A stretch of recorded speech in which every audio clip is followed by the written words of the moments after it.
Hey guys, bringing you a little special episode here today. We're in a top secret storage location, but we are whipping out the PAO. That's right. It's the girlfriend's, what is this, an 89, I think? 89 or 90 Nissan Pao. It's kind of her little summer cruiser, so we got a bunch of little things we got to do to it, but for right now we're just going to get the battery in it. It's been sitting all winter, and yeah, get it fired up. And show you guys what this thing's all about. Sweet little car. It's got the canvas rooftop, so it opens up.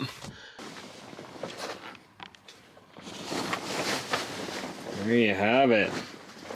Little 989cc beauty. Get the this little hood prop going here. It's a little 4-cylinder, runs pretty good. I gotta adjust some timing and do some things like that to it, but overall, let's get this thing fired up.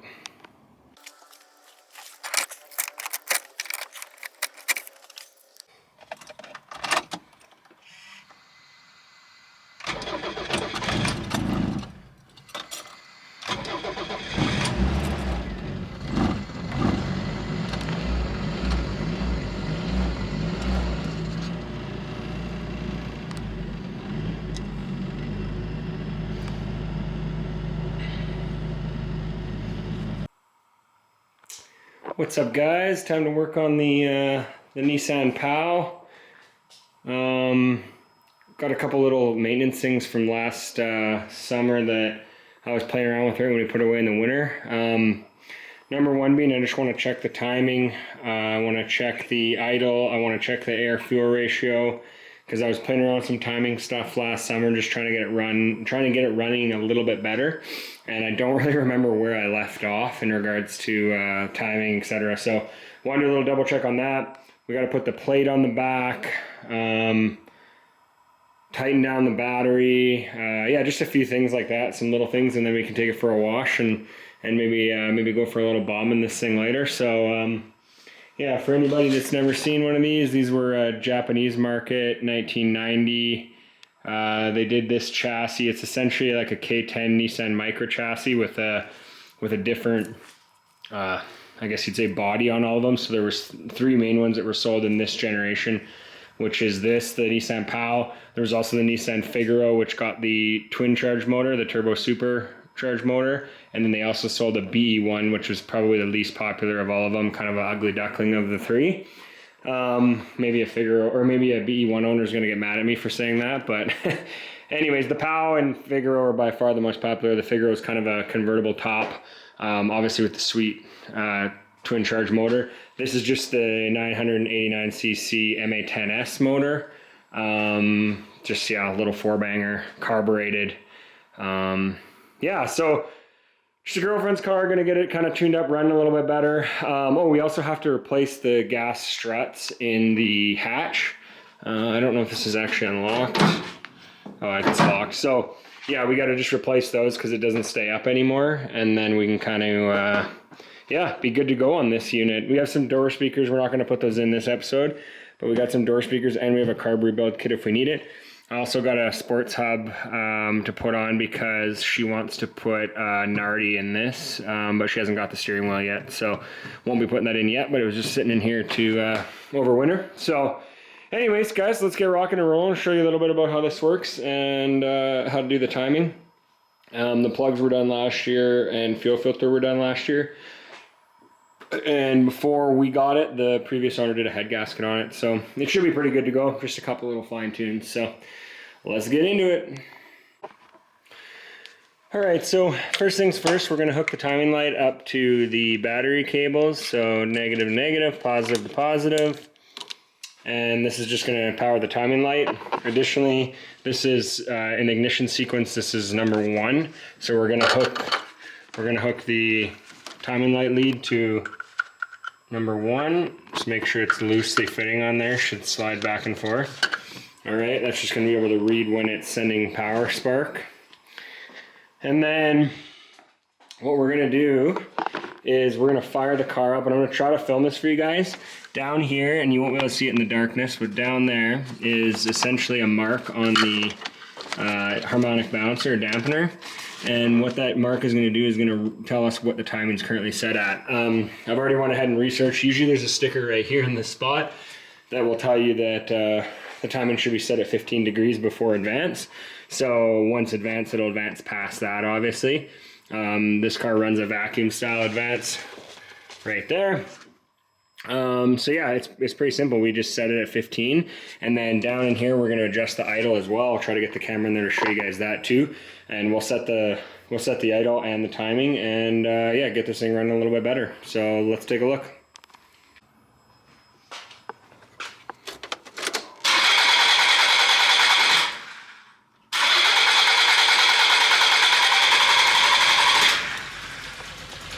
As you can see, it is not happy. Barely starts, and I believe that is because the timing is way off. Yeah, so if you guys can see, try to get you on the mark. It's pretty hard to see, but the timing is, I don't even know if this camera will be able to pick it up, is essentially set to 0 degrees right now. So, and it's obviously idling very rough. I'm just going to rev it up to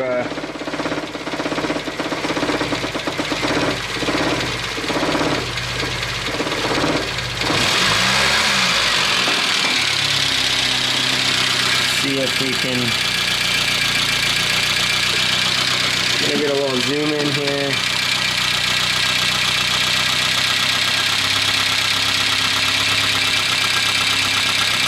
Well, we're starting to see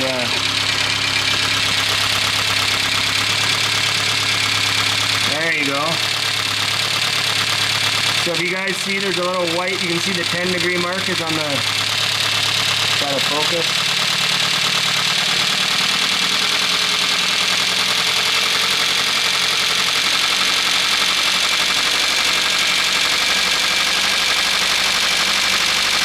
See the mark right there is about 5 degrees, and that's with it revved up because it's cold right now, obviously. So, oh, there it kicked down. Now it's down to 0, so we got to get that up to 15. In order to get it to 15, we're going to do here's the distributor. We're going to loosen off this bolt, and then you can pivot the distributor in either way to advance or retard the timing. Okay? And what we're going to look for is that 15 degrees. So we're still at about 5.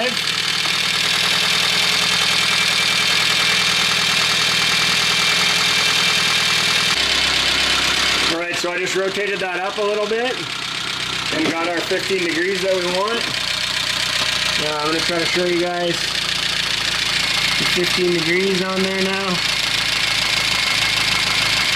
So now you can see the white line.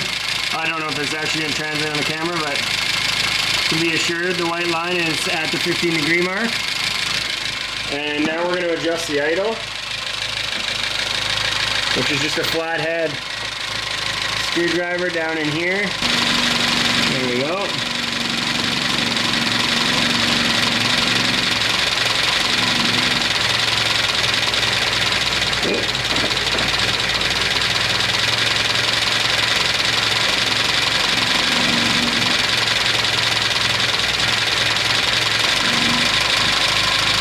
Starting to get a little bit better.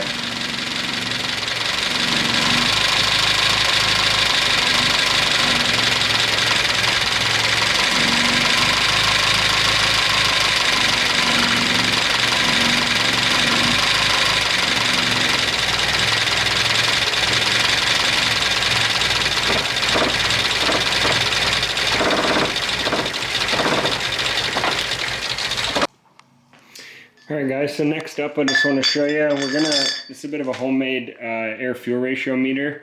It's just a wideband sensor that you would usually like install in a car permanently and leave it there. And it just runs on 12 volts. And then this is just a piece of pipe with obviously the bung welded in. And what we're going to do is we're just going to stick this in the exhaust pipe.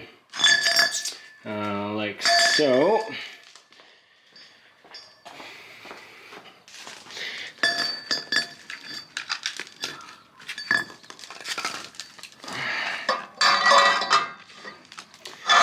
and then I'll just use a bungee cord to hold it in. And that's going to give us the wideband reading, so we know if we're running rich or lean. So let's just do this. I'll just hook this to somewhere.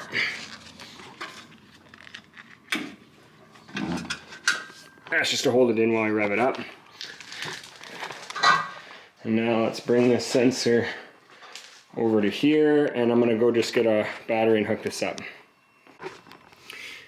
Alright guys, got that just hooked up on a little motorcycle battery for 12 volts. Just put it there so I can read it. It says heat because obviously it's not getting enough reading. So let's fire the car up and let's see where it's at. Alright guys, so I ended up taking off the air cleaner thing just because I wanted to make sure there wasn't any other adjustments that was missing on the carb other than the air, the mixture screw, which was, I'll try to zoom in for you guys here. It's that little silver screw right down there on the side of the carb. So that's the air mixture screw. And yeah, I just wanted to make sure that everything was good. So what was actually happening is something was sticking. I don't know if the float, maybe because it hasn't been raining a while, was sticking and actually was flooding the carb. Even with the car off, there was still fuel dumping in. And I didn't realize that. So then it was messing with all my readings, and I was like, it was running like super rich, but the screw should have been where it should have been, or was that where it's supposed to be, etc.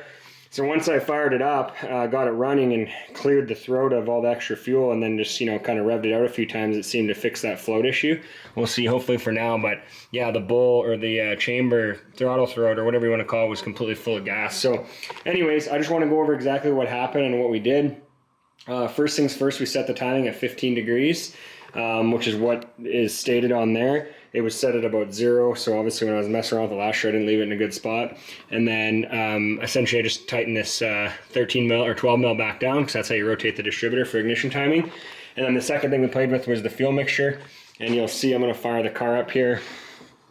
Should fire right up. Sounds a heck of a lot healthier. And you'll see now we're running about, well, at idle it's about 13. When I had it adjusted earlier, it was sitting in around that 13 or 14.7 range. So it'll probably climb as it runs here a little bit. And yeah, when we rev it up, it seems to be pretty consistent. I should have put a glove on. It's quite hot back there. So yeah, there you go, 14.2. Alright guys, well, we're out taking the PAO for a little rip. Just make sure that the timing adjustments and everything else that we did is good. So show you guys a little drive in it. Seems to run a lot better now when it comes up to lights and stuff too. It's not so shuddery and shaky. This thing has a whopping 52 horsepower, so it ain't going anywhere fast by any means. But a nice little city cruiser, and quite comfortable. There's actually a decent amount of room in the back seat as well. Yeah, just overall, it's pretty sweet little runabout.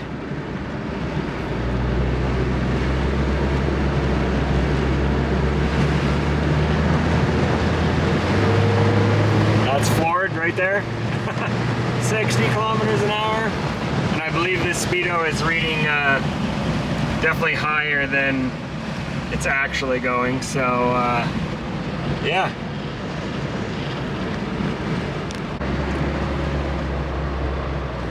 I gotta say, it's actually a really fun car to drive around.